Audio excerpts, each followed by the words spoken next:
Hello and welcome to After Hours, brought to you by the Emory Hotel, the home of horology in London. A place where we truly celebrate the art of time well spent.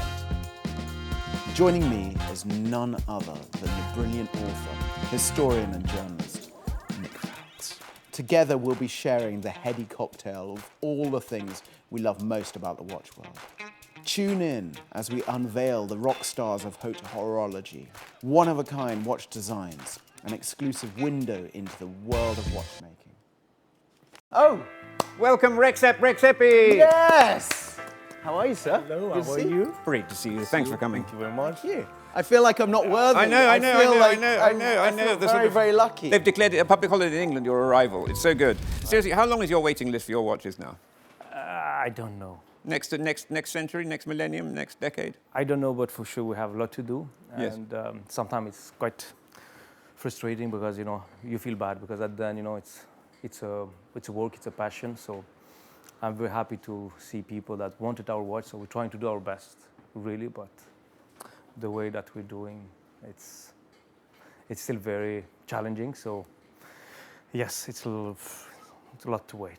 But what's interesting is if you've been in a coma for the last 5 years and just woken up this morning or this afternoon or this evening to watch this, you won't know that Rexhep is the undisputed world champion of watchmakers under 20 or something, aren't you? I mean, how old are you now, Rex? 37. And you're one of the most sought-after men in the watch industry. You've only got to keep it up for another 50 years. I hope so. Yeah, it's a. Again, I think when you are passionate about watchmaking, it's something very intense. So you never really stop. So and it's not physically very hard to do. So you can keep on doing it. Yeah, you just need that dexterity and that mind working. But tell me about because your journey into watchmaking was really a journey away from something, wasn't it? And then you came to. Tell us about it. Tell us how you came to Geneva and just wanted to be in watchmaking. Yeah. So my father used to live in Switzerland since 1976, and like many of Kosovo people, we sent someone of the family outside of the country to trying to take care of the family because it was a poor country, and so he was my father. So he came back. He was married with my mother, and they have some kids. And now finally, we grew up in Kosovo, and when he used to come visit us, he always has this watch, two watches, but I remember this one like, you see him wearing this watch, so you don't see him, so you are happy to check what he's wearing. It's your father, it's your idol, And I've always been interested about it without really going deeply about it. But during the war, when we have to leave the country, you come in Switzerland, it's the kind of freedom, and it's associated with this publicity in the airport. It's when you came in, all you saw was advertising for watches, wasn't it? This is the only thing I remember, honestly, because it was something very all those big billboards and all the... And the lighting up. You remember, when you're coming through, it always lights up. There's that bit where they have always the Richard Mille ads. But anyway, no, but it's a sort of fairy story, really, isn't it? You taught yourself French. You decided you wanted to be a watchmaker. You left school at 15 to take. You're the youngest ever apprentice of Patek Philippe. Yeah, I've been very, very, very quickly because I was really passionate, and again, I was fascinated about it. So very quick, I take this decision, which I'm still happy today because I didn't regret. But yes, I started at 15 at Patek. And what was that like, being in Patek Philippe, the sort of At 15? the Vatican of watchmaking, isn't it?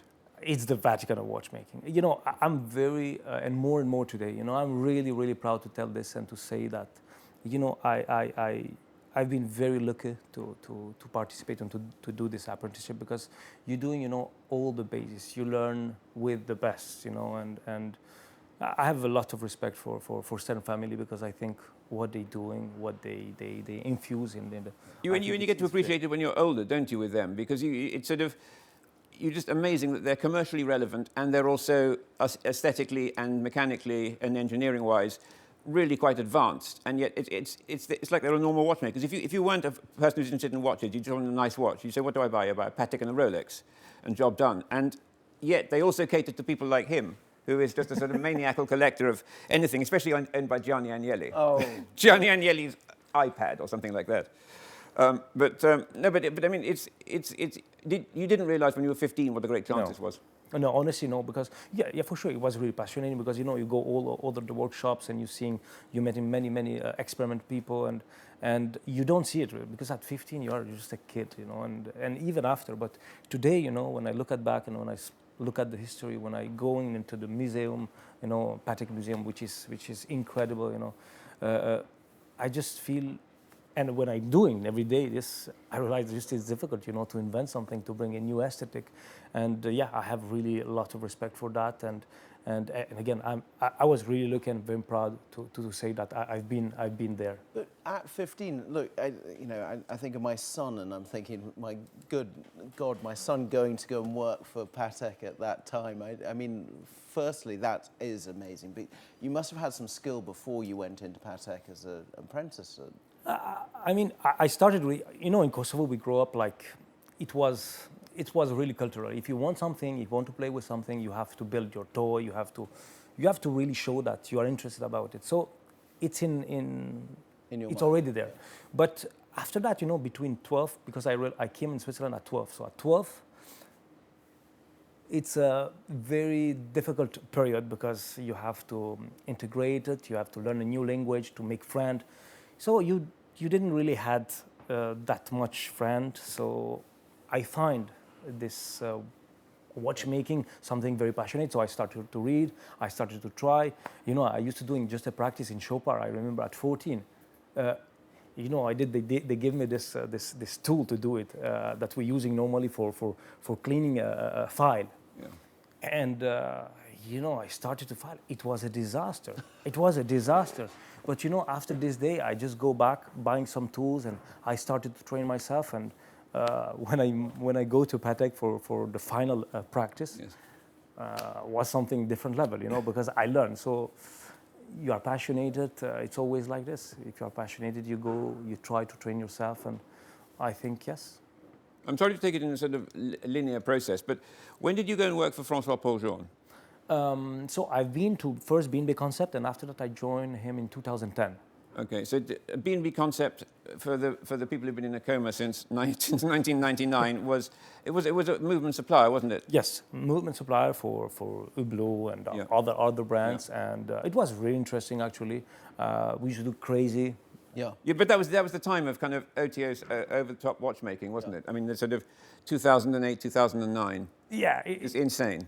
It was insane. You could have a sort of barometric pressure gauge in helium and sort of neon lights. They would have put that on a watch. Or you press your watch and it would... Your head falls off. Yeah, it would go opening up en masse. So, or bring Gianelli out. Okay. No, but it's also at that time. So you were just producing movements. No, so at that time, sorry. Yeah. At that time I was just started, and they gave me opportunity to learn in a little more complex watches, so tourbillon chronograph, and I was young, but you know, it was kind of startup. So there you had different way of working or evolving. You go from one of the most focused and arranged and just tightly organized places to somewhere that was like a kind of the Wild West. Yes, totally. And you know, they give possibility. So I grew up there, like in... You were running the company after 6 months, weren't you? Actually, no, it's not. No, it's only 7. I don't know if it's not, but 7. honestly, was they give you a lot of opportunity, which was really nice. Maybe too quick sometimes, but you're learning. You learn. They give me some responsibility very quickly. I mean, I was not maybe the best responsible, but at least you can learn. You can learn prototyping. You can learn complex watches, how you build a company, because you know. You are a supplier, so you can see some of the brands come to you asking about a product, so they come with an idea. So it was interesting to understand how you build a company. Wow. So, but... Well, I mean, it didn't last that long, though, did it? It's a company no. That would... Yeah, no, because understanding other companies. Honestly, it was too quick, I think. I think it was like one of those things that, exactly, it's built without the mortar in the bricks. Unfortunately, I think... And I think it was a terrible time as well, I mean... Yes, I think it was just crazy, 2005, 6. Yeah, I mean, it was insane. Because China was just being invented then, wasn't it, as well? honestly, it was just crazy. For me, I remember, you know, every month we used to have like 3, 4, 5, 10 guys sometimes starting at the same time. So it was kind of startup. Really. Oh, Christ. So you had to actually bring the right people in. Was it a company that was saying yes to everything, basically? I mean, yes. I think when you grow like this, at some point you don't have choices because, you know, you have investors and things like that. So you have also to accept everything. So maybe it was... So is that also informed you on... Now, when we talk about your... Well, hang on a second. We're going to talk about how we talk F.P. Journe, if you think. No. We're going to get to that. We're going to get to that. Because we're going to informing. No. Shut up. Okay. Shut up, George. I'm the brilliant historian, according to that thing that's been written there. So you can take a back seat for the moment. I'm moving back now. No. You can move forward in a minute. But first of all, tell us about when you went to F.P. Journe. No, F.P. Journe was really like a dream because, like, again, the story for a watchmaker to seeing an independent, you know, to build something that strong, that was impressive. And for me, it was just a dream to see how they can work, how it can work. And it was a dream. So when I started, it was something crazy because you know, you start from the base. The basic movement, at this time I started with chronomètre souverain. Which one of those do you prefer? The one with without or with the power reserve? I prefer with the power reserve. Okay. So I started with this, and after that, if you're going well, if you're doing a good job, he make you evolve, which was quite but different from job before. Did you feel you were going backwards again? Totally different. Yeah, because I started really from the basic, like very simple one, and you used to do some, and if you're doing good quality, you can evolve. And he's been very kind with me, to say frankly.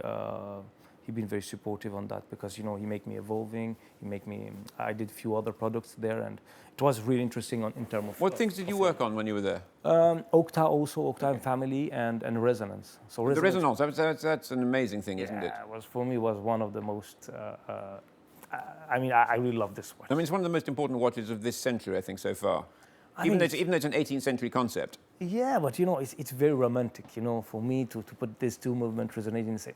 I mean, I just enjoyed really doing it, and I think I still dream to have one. So yes. I have, you know, I would love to have one. That's the most amazing thing, is how you're coming alive on that that watch and that movement. That's kind of yeah, it's kind of seems absolutely phenomenal. For me, just it's fantastic watch, and really I enjoy to do to work on this. For me, it was quite sad to leave. Really? From Journe, yeah, because, you know, I enjoyed really what I used to do there, and I enjoyed the story. But you know, sometime in life you have an opportunity, you feel ready. I don't know, something strange. And at 25, I say, okay, now. At 25, you decided I've learned all I can learn, and now I'm going to teach myself.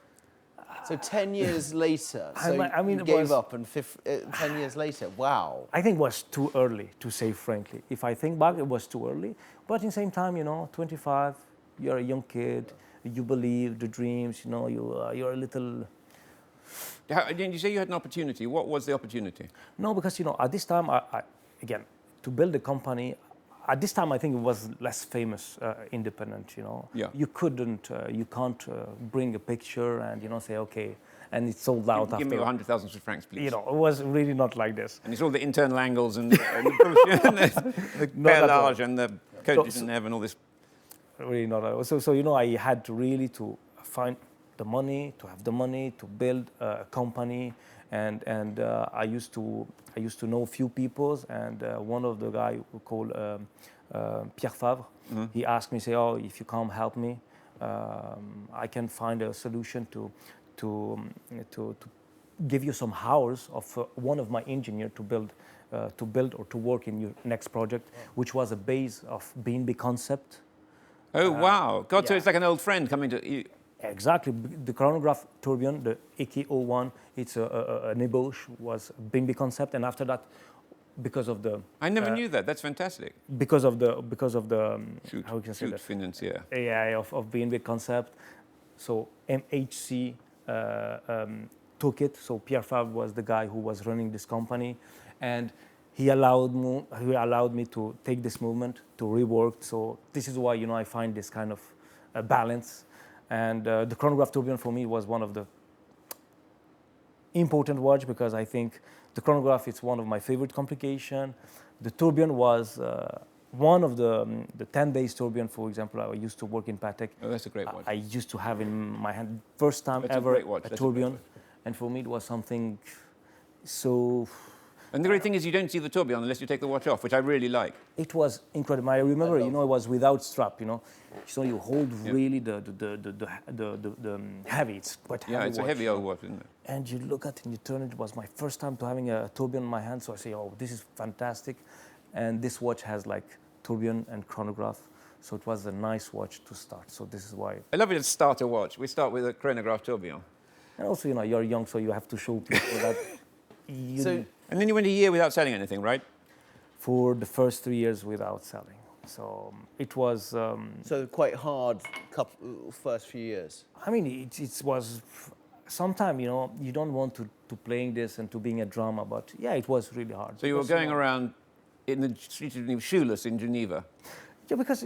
Selling your blood to basically continue to make watchmaking. No, but honestly, you know, if you look at, for example, you have a watch, you don't have any interest there, it's hard, you know. And it's also something, you're, as you say, a very passionate and romantic person. It's very much a part of yourself you're putting forward, isn't it? Yeah, you know, it's hard because you're starting with something you believe totally, you are a dreamer, you don't know anything, you don't know what is a retailer, you don't know the journalist, you know, so you have really to build this, you know, you have to go and to understand yourself, you have to really start to believe in you, to have the confidence, because, you know, after 1 or 2 years when nobody really supporting you, you start to being really down and, you know, say, you know what, maybe it's wrong, you know, maybe I'm... So you have to be resilient. You had to kind of... Honestly, yes. But you know what? With really now thinking back, I'm really happy to leave this because you can see when you are down, really, you are, you know. So I think this spirit, this belief start there. And so today, you know, I'm not saying I'm confident. I have the fear, you know. But I know that whatever happened in my life, I'll survive. You've gone through the baptism of fire. You've had that 3 years of kind of going through something.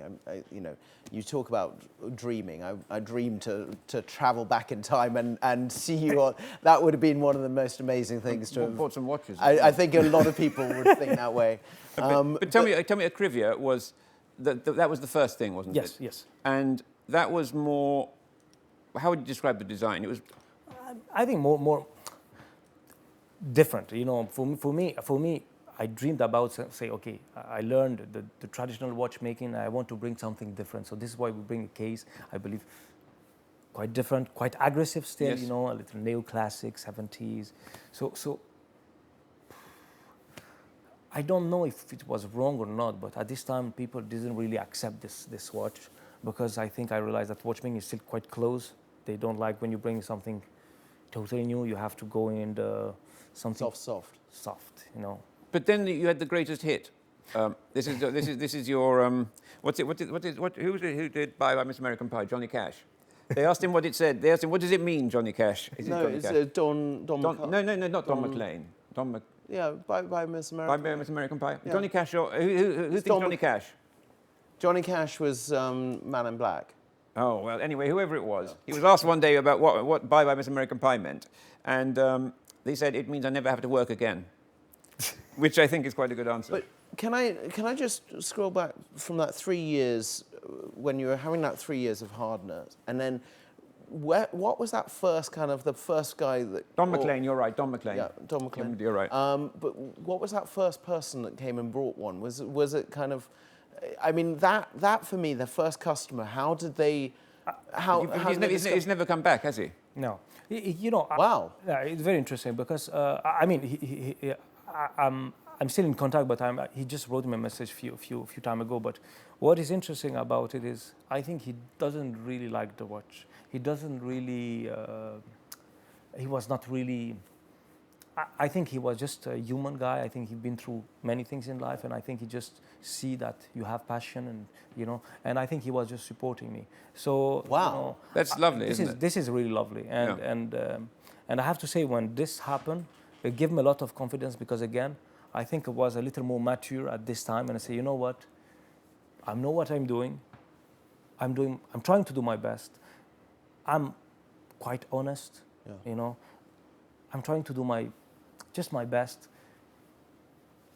Should work, you know, should work, you know, at some point life, you know, should work. It's up and down, and honestly, from that moment when the first one happened, I say, you know what, now Now you can start. I'm sure will happen, you know, I'm sure we'll go better and better and better, and this is what.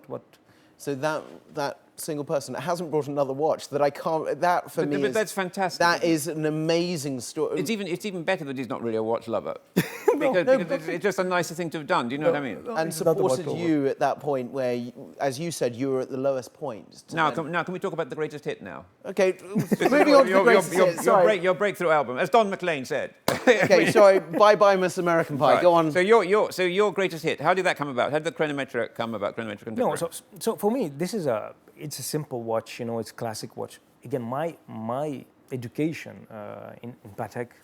Yeah. I think this is really what I learned there. You know, a simple, aesthetic, quite thin chronometer. For me, it was just something very what people needed. You know, and I just wanted to come back to this education and to say, okay, now this one was a little more difficult. But actually, you know, I started in 2018. But well, did 2019 when you won the GPHG? The 2018. Because that's when I first saw the chronometer contemporary, and it was something I really wanted. Yes. And I should have bought it then because it was actually affordable. I mean, relatively affordable, or less unattainable. We want to time travel. But honestly, I think in 2017 I felt with AK-06, you know, people start really to appreciate and to understand. So I say maybe now is the time to say, okay, you can move. You can move on something else, you know, bring some other collection, and this is what happened. And also, it was the good opportunity to put my name, because before I couldn't really put my name because I felt like I was nobody, you know, to put a name. Yeah. You know, for me, it was like when you put a name, you have to be a master watchmaker. You have really to prove it. Yeah. So it was the right moment, with some help of some friend to make me, to push me to believe, you know, say, okay, you should make it, because, you know, every watchmaker used to sign the watch by a name, and it happened. I remember seeing it when I first saw it. I think it was a black dial one that you entered for the GPHG, wasn't it? Yes, rose gold. Beautiful. I remember thinking, wow, this is amazing, and I really love it. And that's I think when I first got in touch with you after that, wasn't it? Exactly. No, you've been always supportive. No, but you're great. I mean, you've done. But it's extraordinary how one watch can really change your life. I mean, everybody's now your best friend. Everybody wants you to come and. I mean, and this is why we're so grateful for you making the time to come over here. I know, and with Annabelle as well, and. You know, no, thank you for having me. It's a pleasure. It's happy. So, just a question, and this is more about the design aesthetic, because, you know, I look at the dial and it's absolutely phenomenal. Thank you. But you can tell, whenever you see it on someone's wrist, you can tell there is so many little things that are not the norm, and that's kind of what I love, is that you said, "Oh no, I've taken a very simple." You haven't, but it's this. Well, it takes a lot of skill to make something extremely difficult to make that actually make it look like it's really nothing at all. But it's amazing, because the explaining of that dial is just unreal. And just seeing the dead seconds you've got there, it's fantastic. It's like looking at a sort of a long case clock that's been miniaturized for the wrist. You know what I mean? You can always see it tick, tock. For me, this is just for you, you know, to realize that every second you put something, like, you know, for me, just it's a, and also a good evolution, because, you know, this is the second version, so the RRCC2, but I found it's for you, you know, it's subtle, so this is why we bring just this complication, that beat second, which I found if people know, they know, but if not, it's completely new movement, actually, if you compare with the first one and the second one.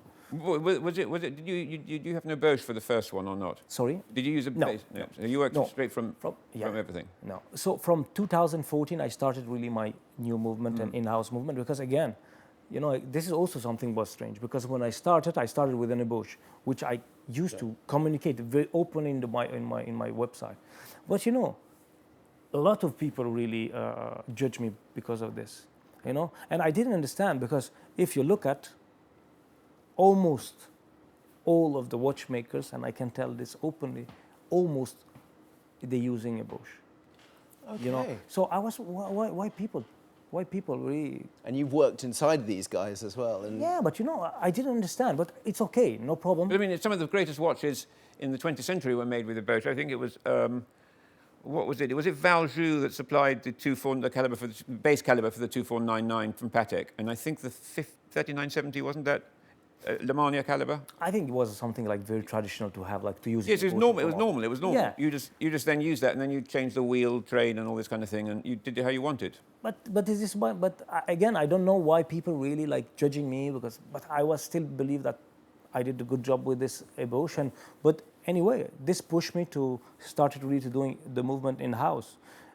So finally we did it, and I think it was just a good challenge to say, okay, now we have to bring it, and now it became kind of normality because... But that's, you know, so I'm going to go back, if this is okay. You go back, you go back.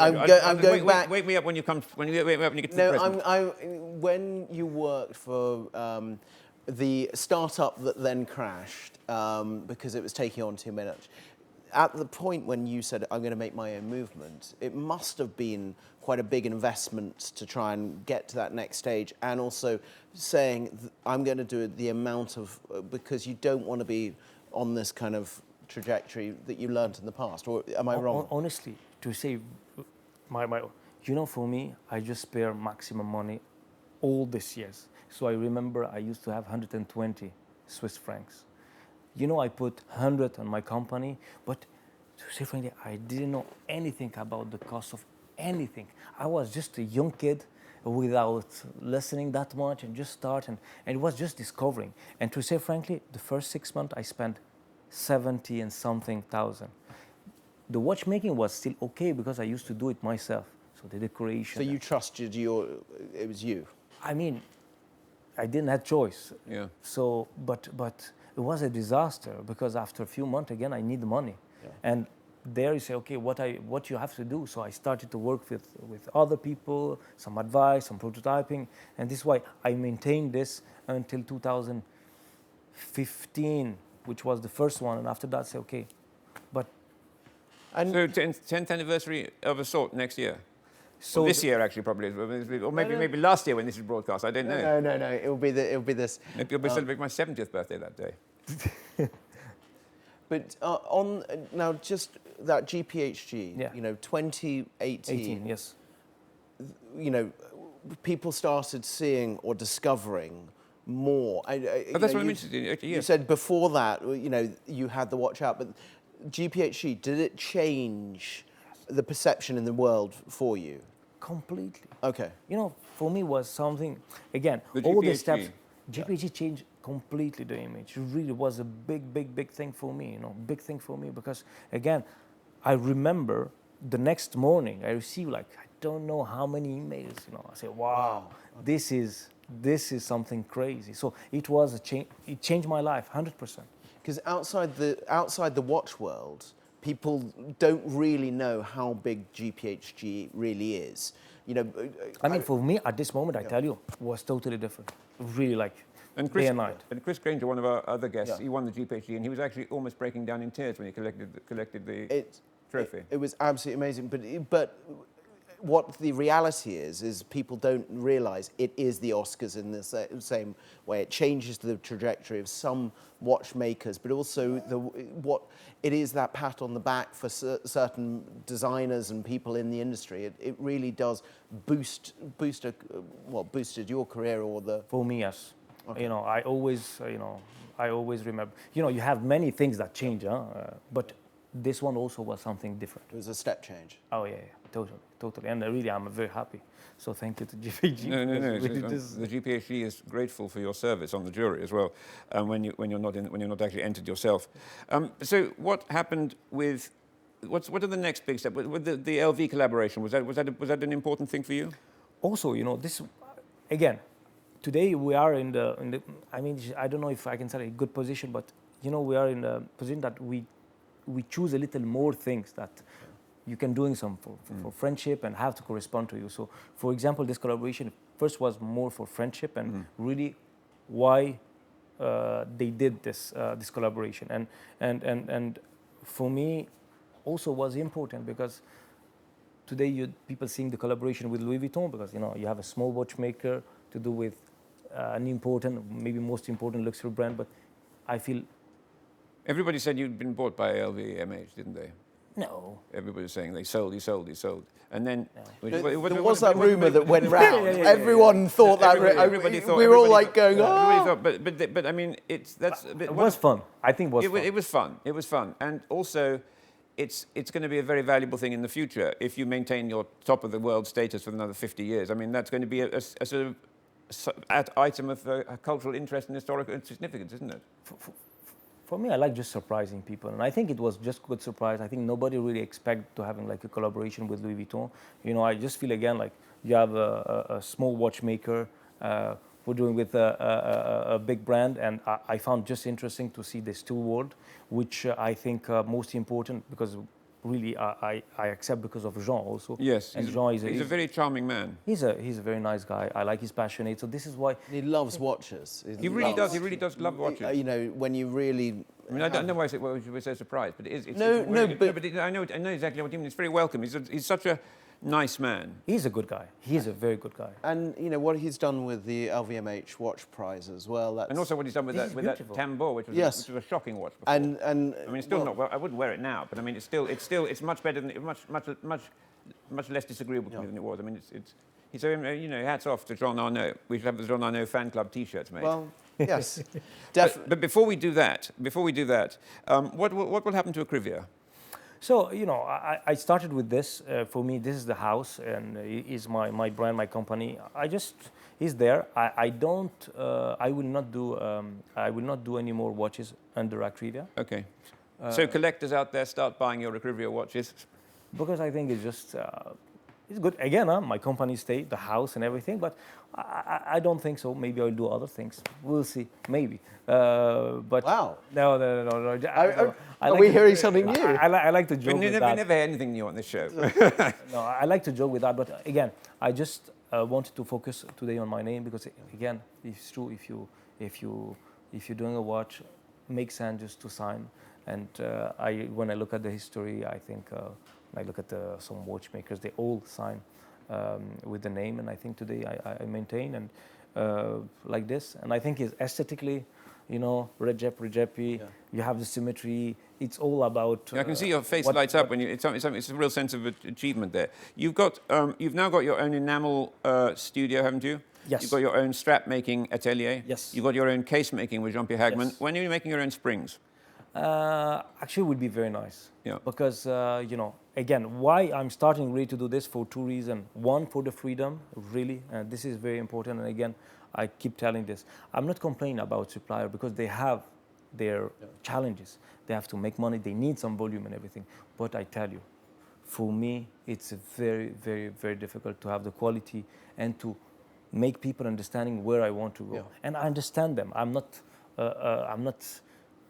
I can't complain about them, but today for me it's difficult.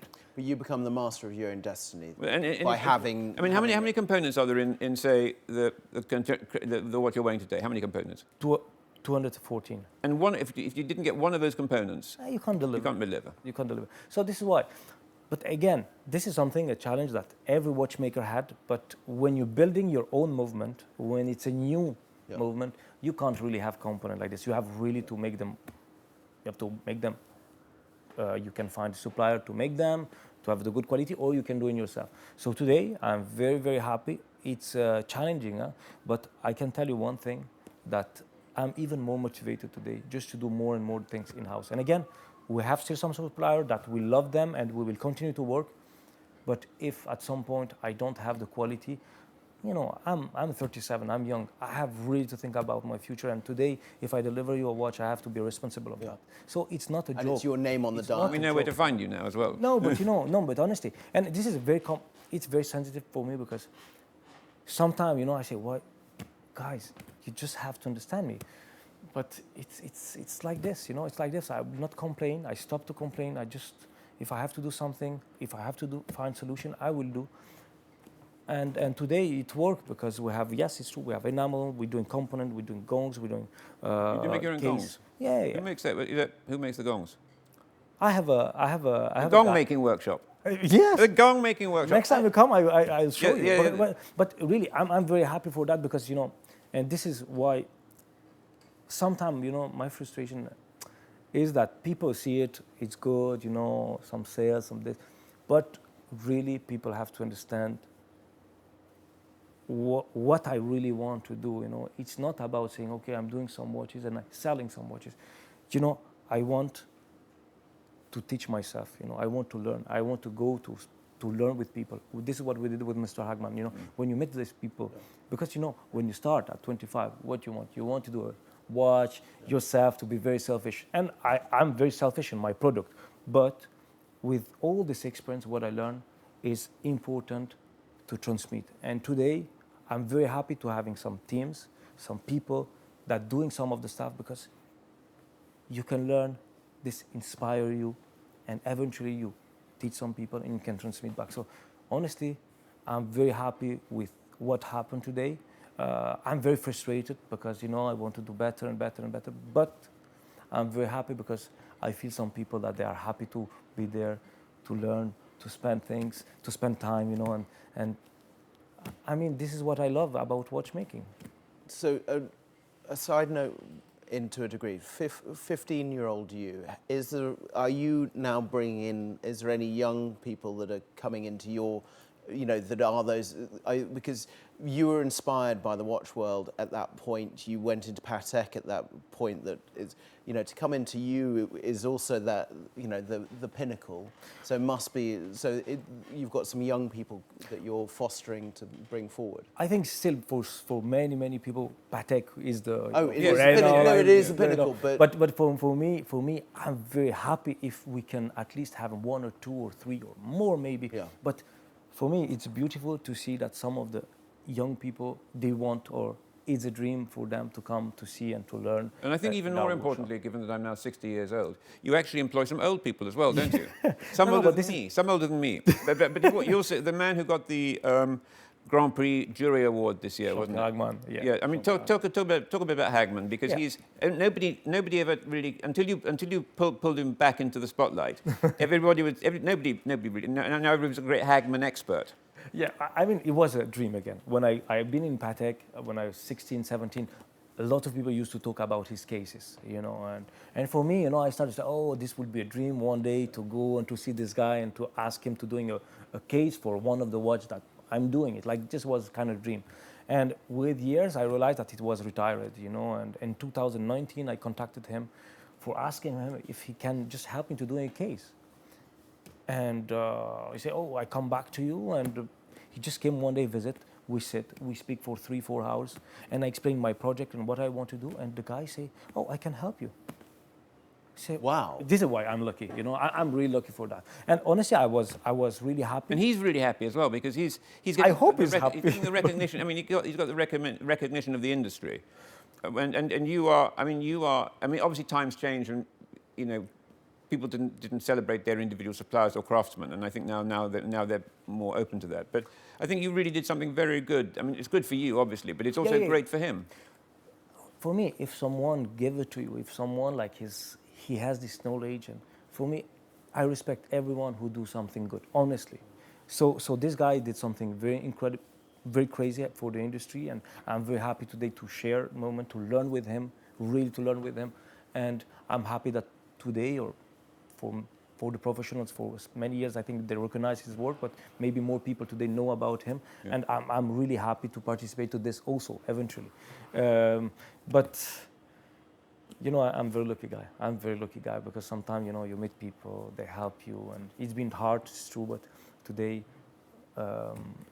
you see growing, you see good people, you see passionate people, you see some young people coming.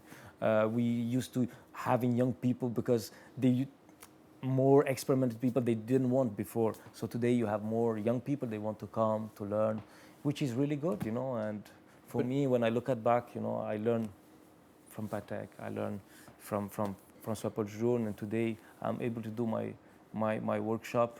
I mean, if in the future you have watchmakers from my workshop do also their own things, I'm really proud of that. At some point, I'm really happy for that, really. And when are we going to see the chronograph, the famous chronograph? Very soon. Very soon. How soon? Very soon. How soon? Yeah, we're working in different projects, but I think next year will be a big year for us. Brilliant. And Yeah. what about you? The term independent watchmaker has been almost overused, I think, now, hasn't it, a bit? Sorry? Independent watchmaker. Yeah. It's become a kind of product category, hasn't it, almost? Or Yeah, I think it's a. Unfortunately, I don't like the trend, you know, and I think it start to become like a trend, Yeah. which is, I think, dangerous sometimes. But I mean, in this kind of situation, you have a lot of new things, Yeah. which could be positive, you Yeah. know, because maybe some, you know, creative guys, and I think it's not bad. I think it's good, but it's true. Maybe sometime. because you've said to me that you don't want to be seen as just, in inverted commas, an independent watchmaker. You're No, because, you know, today for most of the people, you know, when you say independent is the same. Today, you know, we are doing 50 watches. Yeah. You have another guy, he can doing just 50 watches, is also an independent. So for the big public, yeah. what he's seeing, oh, two independent, oh, they're doing the same number, so it's the same. But at least it's not. That's what I mean. That's what I mean. And also, independent is such a weird term because Rolex is independent and Patek is independent and AP is independent. Yeah. And there's three. And Richard Mille is still independent. And they're the four most successful brands. Yeah. Okay, we're told it's time now. So thank you very much. It's been wonderful to have you. This has been an absolute treat. I think we're going to make this into a two-parter actually because it's so. Do you think two parts? You got two parts? Let's keep this going. Let's go for We're going to keep you in the hot seat. Yes. Three parts. Anyway, Rex, you've been so kind of you to come over. I'm really grateful. It's a real pleasure. George only has another 20 questions for you, and then you're free to go. No, do I have a... No, but thank you. Really thank you. Really thank you. And I mean, it's such a treat. And it's so nice to see you anyway. But just to have you here and in the hot seat. And it really is what the passion, the love, everything that you bring into the industry. I mean, you are so positive, and you know, when you say about people coming into the industry, I hope more people are. It almost makes me want to join the industry. Well, no, but it's not. We are a part of this industry in our own way, and it's just. But what you do, and of course, I'm so pleased that people do open the doors, because of course they're going to open the doors. It's how you are, that love affair with these watches, you know.